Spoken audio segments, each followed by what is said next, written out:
What is energy? All of Earth's systems function because of the continuous conversion of energy between its different forms. Energy is neither created nor destroyed. It is a fundamental cycle necessary for biological life. Nuclear energy from the sun is absorbed by plants and turned into chemical energy. That chemical energy is the basis of food that powers the activity of organisms, mechanical energy. Ecological systems have their own cycle of energy based on this.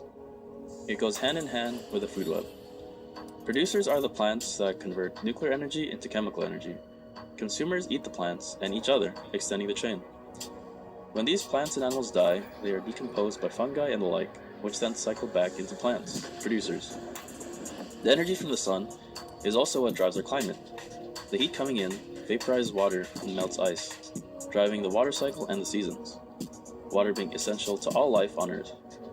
Energy also comes in the familiar forms of electricity and fuel, which powers our homes and forms of transportation, along with countless other everyday functions. Mechanical energy of wind blowing or water blowing are examples of what is captured by turbines to generate electricity. Fossil fuels are derived from the bodies of ancient plants and animals, which still contain concentrated energy from the sun. Seeing as this takes millions of years to form, it is not considered a renewable energy source. Along those lines, there are also forms of energy generation that are not as environmentally friendly as others. As we will elaborate on in the next section, whether that be the creation of undesirable byproducts or destruction of land, there are things to consider and compromise on when deciding on which route to take. You ever flip a light switch and wonder where that power actually comes from? Our world runs on energy, but how we get it is changing. Let's break down the energy story. What we do now, what we should be doing, from your own choices to global shifts. First, our current practices right now. The world is still heavily addicted to fossil fuels. Think about coal, oil, and natural gas. They're reliable and powerful, but they come with a major catch. Burning them releases greenhouse gases like CO2, which is the primary driver of climate change. On an individual level, our daily lives are powered by this grid, from charging our phones to heating our homes. Societally, our infrastructure, power plants, pipelines, gas stations, it's all built around this model. It's a system that works and has been somewhat reliable, but at a growing environmental cost. So what are the suggested practices? The big picture is a transition to renewable energy sources. This means harnessing power that doesn't run out and is much cleaner.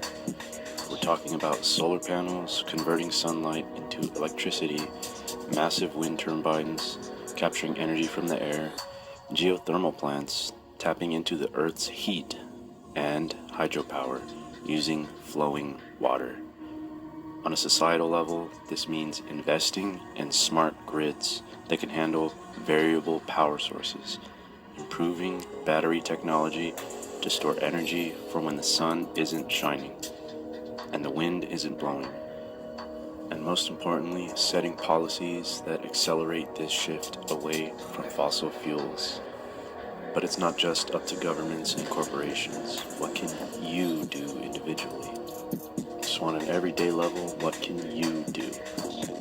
So here's what you should take away from this presentation. Mostly everything in this world relies on energy in one way or another, from the micro to the macro levels. Although it's difficult to change old ways of doing things, it will ultimately be better not just for yourself, but for all humanity and Earth. As John and Richie were mentioned, it really depends on how we use or conserve our energy will really impact our environment. For example, taking public transits while you can, using portable battery charger instead of using grid power, boycotting companies that aren't aligned with legitimate climate agendas, buying most of your products used if you can, being as self-sustaining as you can, like growing foods, reducing consumptions, and increasing awareness. Most important you can do is volunteer and vote for legitimate climate activists for local and federal levels. Yeah, I don't like my part. I studied too much.